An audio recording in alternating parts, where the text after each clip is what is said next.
When I was in the hospital, fighting for my life with a failing liver and blood pressure and free fall, my daughter didn't answer the phone. Not once. 32 calls from the ICU. 32 times they tried to reach her. She was tagged in Dubai, drinking champagne with her fiancé while my heart monitor beeped into silence. But when she finally called me back, it wasn't to ask if I was okay. It was because her tuition form needed a parent's signature.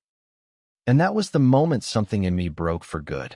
This is the story of how I went from being her safety net to learning how to cut the ropes she never noticed she'd been swinging from.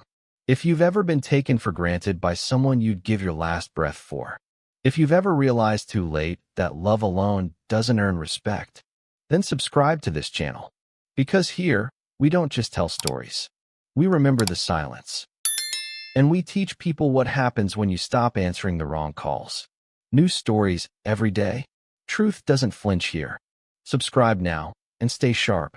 I was halfway between consciousness and whatever comes after it. The room smelled like plastic and metal. My mouth was dry, like I'd been chewing cotton. I couldn't move much. Tubes in my arm. The monitor beeping slow and steady, which meant I was still here, but just barely. A nurse I barely knew leaned in and said, "Still no answer." She didn't mean a question. She meant the call. Number 32. My daughter's name was still on the whiteboard. Next of kin. Emergency contact. All written in dry erase marker, like she could be wiped away just as easily. She hadn't picked up the phone. Not once. I was in the hospital for 6 days before she responded to anything. Not the nurses. Not my neighbor, who'd found me collapsed at home.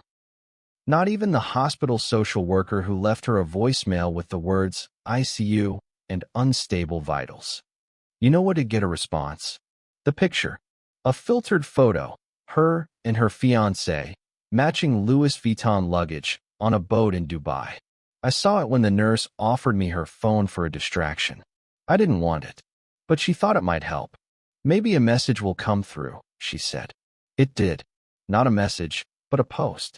Caption: Chasing sun, not stress sun with face airplane. And there they were, kissing like nothing in the world could touch them. And me? I was wrapped in a hospital blanket with a failing liver and a medical bill that looked like a second funeral. It took everything in me not to cry in front of the nurse. I just handed the phone back and said, "Can I have water instead?" I called her when I had just enough strength to lift my hand. The 4 in my wrist tugged with every movement. The morphine had started wearing off, which meant I could think clearly again. Bad timing. My voice sounded like sandpaper. The call rang once, then went to voicemail. I didn't even bother leaving one. But then the hospital room phone started going off. Over and over. 69 missed calls in 30 minutes. And then a text message. "I need you. Please answer immediately." I read it 5 times. Not "How are you?" Not "I'm so sorry I missed the calls." Just "I need you." I didn't think. I just picked up the phone the next time it rang. I didn't say hello. Just breathed into the speaker. Her voice was frantic. "Mom, finally. I need you to." That's where my memory goes hazy again. Not from the drugs. From the disgust. Somewhere between her asking for help and me realizing this wasn't about me, I mentally stepped outside myself. I could see it from above. Me, in a hospital gown, ribs showing, heart monitor chirping, while she made her emergency all about her. She wasn't calling to check if I was dying. She was calling because her financial aid needed my signature. The tuition portal had locked her out because the parent contribution hadn't cleared, which meant Mommy needed to rise from the dead and fix it. And like a fool, I almost did. She called me Mommy again. Not Mom. Not Ma. Mommy. The name she only used when she wanted something she knew she hadn't earned. "Mommy, please. I didn't know you were that bad." That bad.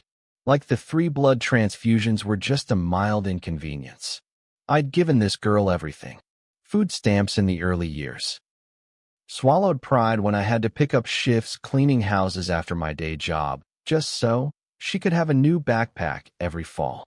When her father left, I was the one who sat on the bathroom floor with her while she cried. When she broke her leg in 8th grade, I carried her to the toilet because we couldn't afford crutches yet.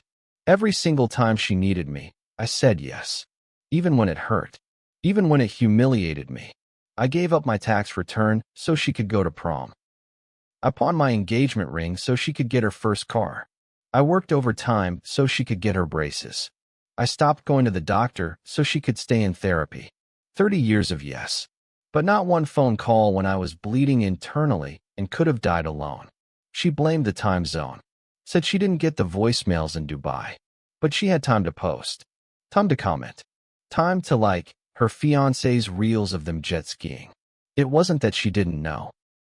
It's that she didn't care until it might affect her. The hospital bill came to $28,604. They gave me a payment plan, $369.55 a month for 7 years. She didn't ask once how I was going to manage it. Didn't offer to help. Didn't even ask which hospital I'd been in.